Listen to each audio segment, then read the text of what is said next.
Have you ever noticed how painless a small monthly number feels, and how hard it is to imagine that same number for years?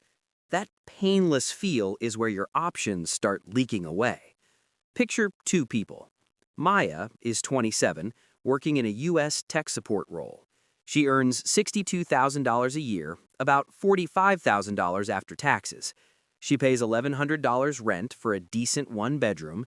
She just took a $330 month car loan for a brand new compact, keeps a $110 minimum on a $2,000 credit card balance, and pays $160 monthly toward leftover student debt. Fixed finance outflow, $600 a month. After those lines, groceries, utilities, subscriptions, and a modest social life, saving feels tight but manageable. Olivier is 34 in a mid-size European city. He makes 48,000 euros gross, roughly 33,000 euros net. He negotiated an early mortgage equivalent payment of 680 euros for a small apartment. He leases a newer car for 260 euros a month, has 50 euros in credit card minimums and 90 euros in consumer loan EMIs from an impulsive renovation. His finance-related fixed outflow, 400 euros a month. He feels similarly on track, busy, comfortable, slightly anxious about savings. Both have used flexible financing, long-term car loans with low monthly payments, promotional BNPL splits at checkout, and EMIs dressed as affordable solutions. Those products are designed to look small and sensible month to month, but two hidden costs make them dangerous: the total cost over time and the opportunity cost of foregone investment. Let's do a clear small number math example. Maya's car, $330 a month on a 60-month loan at 6% APR. Over 5 years, she pays about $18,150, roughly $1,650 in interest. Compare that to buying a reliable used car for $10,000 cash. By financing, Maya pays an extra $8,150 over 5 years and ties up cash flow. Her credit card, $2,000 at 19% APR. If Maya pays only the 3% minimum, about $60, the balance can drag on for years.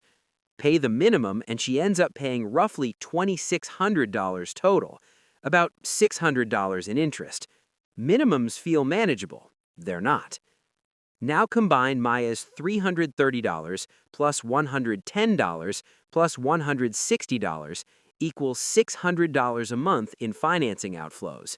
If she instead invested $600 a month at a conservative 6% annual return, in 5 years, she'd have roughly $41,000. In 20 years, that same habit grows to about $290,000. That's not theoretical comfort. That's down payment power, emergency cushion, or career flexibility. For Olivier, €260 lease plus €50 credit plus €90 EMI equals €400 a month. Leasing often bundles depreciation and fees into the monthly number. Over 5 years, that €260 lease might cost €15,600, much of which captures depreciation.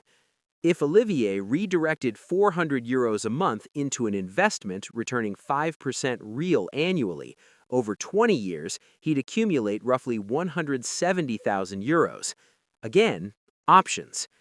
Why do smart people pick the monthly plan? There are predictable psychological reasons. First, temporal discounting. We prefer immediate comfort. A low monthly payment feels affordable now. The future cost is abstract and discounted. That's a cognitive bias, not a character flaw. Second, social calibration and signaling. Visible upgrades, newer car, nicer apartment, latest phone, carry immediate social reward. Flexible financing lets you broadcast that reward now while deferring the pain. Marketers exploit this with monthly headlines and glossy images. Third, complexity and attention. Most people don't want or don't have the bandwidth to calculate total cost. It's easier to approve a neat monthly line than to run totals and opportunity cost math. The system leans on that limited attention. There's also an industry design problem. Lenders and retailers intentionally frame decisions around monthly numbers because anchoring to that slice increases conversions. The true economic comparison, full principal plus interest plus fees versus cash or investment alternatives, is less salient. That difference in salience is the structural flaw. Now, the long-term impact, if ignored. Take a realistic path. Keep paying $600 a month in financing for 10 years.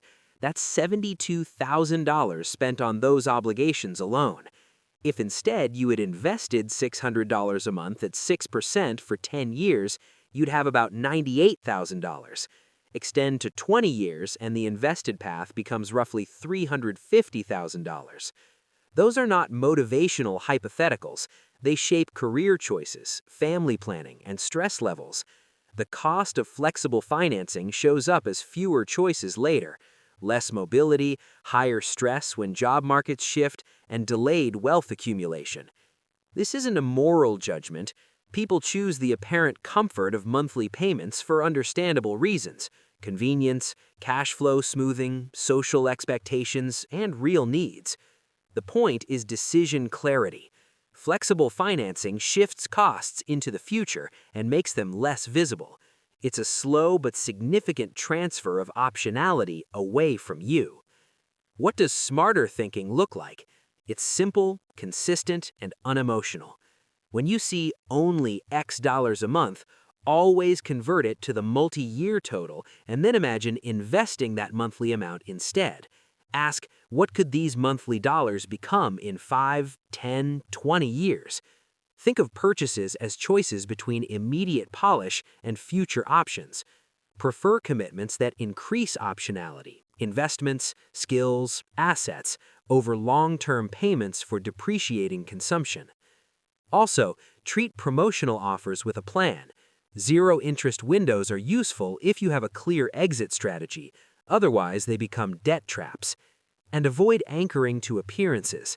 The thought that others expect me to have X is a social pressure you can weigh rationally against the unseen cost. A small mental experiment you can use. Imagine your bank account 5 years from now with the recurring monthly payments subtracted each month. Would that future you be glad you made this choice, or would they quietly resent it? That reframing makes the future present and brings clarity. To close calmly, flexible financing is not inherently evil. It can help in specific, planned circumstances, but it's marketed to be seductive, and it obscures the full cost. Your most effective defense is a modest, consistent habit. Translate monthly numbers into total costs and opportunity costs, then choose with the future firmly in view.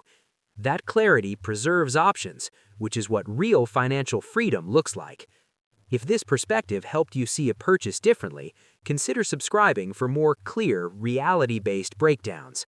Thanks for watching.